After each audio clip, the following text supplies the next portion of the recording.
Do that. Let me check my notes here, see where I'm at. I've showed you that. Oh, with the 4 steps. What I've found is this, it's a lesson plan template.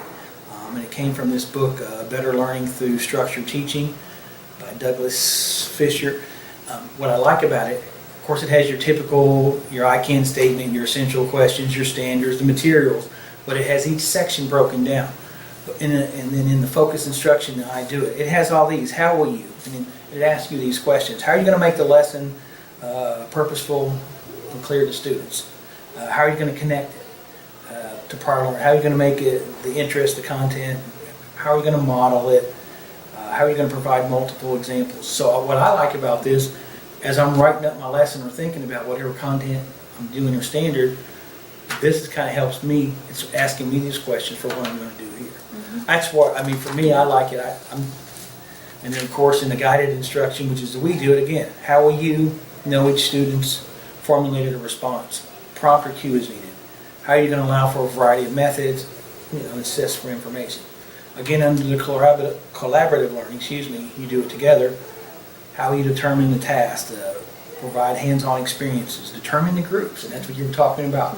A lot of that's knowing their strengths and weaknesses, who they can work with, who they can't with, and then teaching them. So, like I said, I like about all of them, it gives me things on helping me to do it. And again, with the independent learning, again, it's going to ask how you're going to intervene if they're not getting it, what can you do in some different steps. And at the bottom of this, it always asks, what type of formative assessment did you do, and what type of supplement.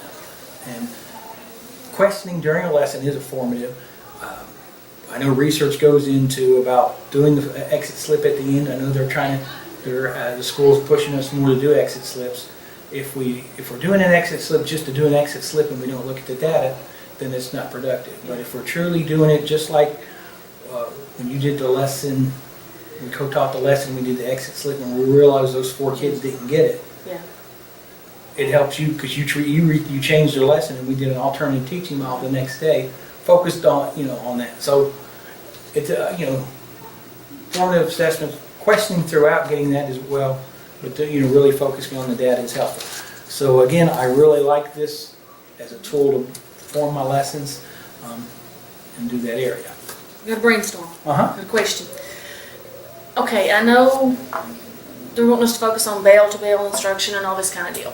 And I understand and all that kind of thing, but a lot of times, since kids don't have their textbook, there's classroom set. There's a few that they can check out to take home if they need to, but most of the time I do in-class stuff from the textbook, practice problems and all. And then it's like the first day is where I'm introducing stuff and they're practicing the textbook. Then the next day is when we have a worksheet or something that's going to actually be for a grade. That way, if they run out of time, they can take the worksheet home with them.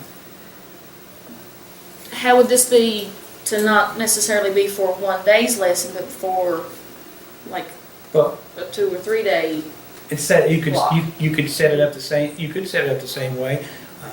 I've seen. So I've seen because people. I'm thinking I could do, introduction, and then let them have a group to do some of the problems in the book in class together for they're collaborating. Mm-hmm. And then, would that be bad to wait till the next day to do you do it yourself part of it? Well, as long as you might have to do a few, if you're doing it over a couple of days, Reminders. You might have to do a little. Remember, we talked about you're going to activate the prior knowledge. We did this yesterday. Remember this? It's all about the process of getting to there.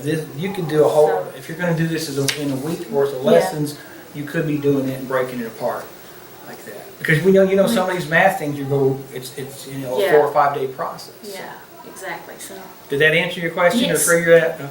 Yes. All right. Want some copies of this one? Okay. Yes, and I will give this to you on an email form so you can type in it or whatever, however you want to do it.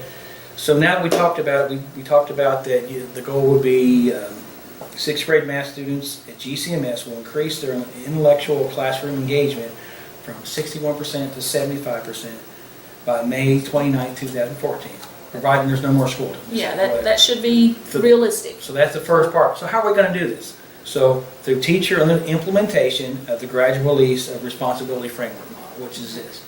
Is that a workable? What do you think we can do? I think it is. Okay. Maybe not every single day, but yeah, I think that has potential. Okay. I'm willing to try lots of stuff.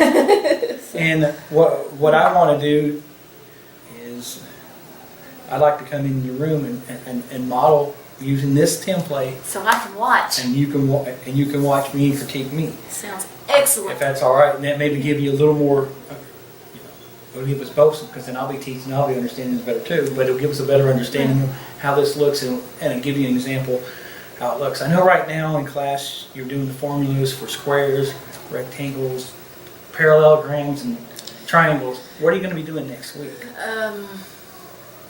We are starting surface area. Okay. They seem to do okay just on area, as long as I'm giving them the formulas to go with the different shapes. What little we've talked about surface area so far, we need to practice surface area. Surface area and volume are both the next things that we'll be doing. Okay. So, Surface area and volume. So if I do something, first of all, if you're going to start that, you're finishing up this Tuesday, which is the 25th. Is that okay for me to come in and do a lesson? sure. Okay. What I will do, if you're finishing up that, if I come in and I could do something with students. We'll find surface area of a right prism, a rectangular prism, and using nets. Yeah. If I start them out with a formula, will that build into what you're doing with the That volume? sounds great. Okay. I will. What I'm going to do is I'm going to get back with you on that morning. What I need to, I'm going to get an actual observation form, which you're going to you can look at it and check off some things. We'll have a checklist for you to say, okay, so you're not just sitting there watching me, but there's some specific things that you can check off to see if it Stuff can. to actually look for. And I'll do that with you that morning before, if that's okay with you.